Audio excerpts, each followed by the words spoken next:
ശബരിമല സ്വർണ്ണക്കൊള്ളയുമായി ബന്ധപ്പെട്ട് കേരള ഹൈക്കോടതിയുടെ single bench പുറപ്പെടുവിച്ച ഉത്തരവിലെ 5 ഖണ്ഡികകൾ നീക്കം ചെയ്യണമെന്ന് ആവശ്യപ്പെട്ടുകൊണ്ടാണ് ദേവസ്വം ബോർഡിലെ മുൻ അംഗമായ KP ശങ്കർദാസ് സുപ്രീം കോടതിയെ സമീപിച്ചിരുന്നത്. ഈ ഹർജി ഇന്ന് സുപ്രീം കോടതിയിൽ പരിഗണിച്ചിരുന്നത് ജസ്റ്റിസുമാരായ ദിബാങ്കർ ദത്തയും സതീഷ് ചന്ദ്ര ശർമ്മയും അടങ്ങുന്ന ബെഞ്ചാണ്. ഹർജി പരിഗണനയ്ക്കെടുത്തപ്പോൾ തന്നെ ജസ്റ്റിസ് സതീഷ് ചന്ദ്ര ശർമ്മ ഈ KP ശങ്കർദാസിന് വേണ്ടി ഹാജരായ അഭിഭാഷകരോട് ചോദിച്ചത്, നിങ്ങൾ ദൈവത്തെ പോലും വെറുതെ വിട്ടില്ലല്ലോ എന്നായിരുന്നു.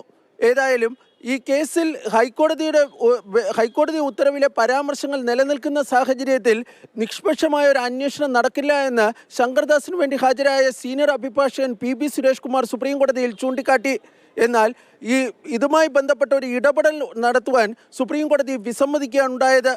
ശങ്കർദാസിന് ഹൈക്കോടതിയോ വിചാരണ കോടതിയോ സമീപിക്കാമെന്ന് സുപ്രീം കോടതി വ്യക്തമാക്കുകയും ചെയ്തു.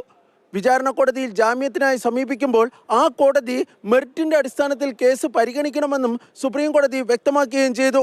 പരാമർശങ്ങൾ നീക്കുന്നത് ഉൾപ്പെടെയുള്ള കാര്യങ്ങളിൽ വിചാരണ കോടതിയോ ഹൈക്കോടതിയെ സമീപിക്കാനാണ് ശങ്കർദാസിനോടൊന്നും സുപ്രീം കോടതി ചൂണ്ടിക്കാണിക്കുകയും ചെയ്തിരിക്കുന്നത്.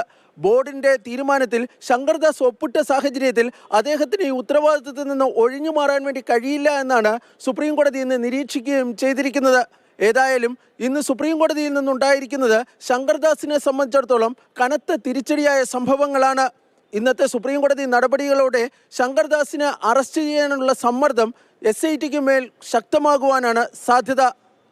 B Balagopal, Mathrubhumi news, Delhi.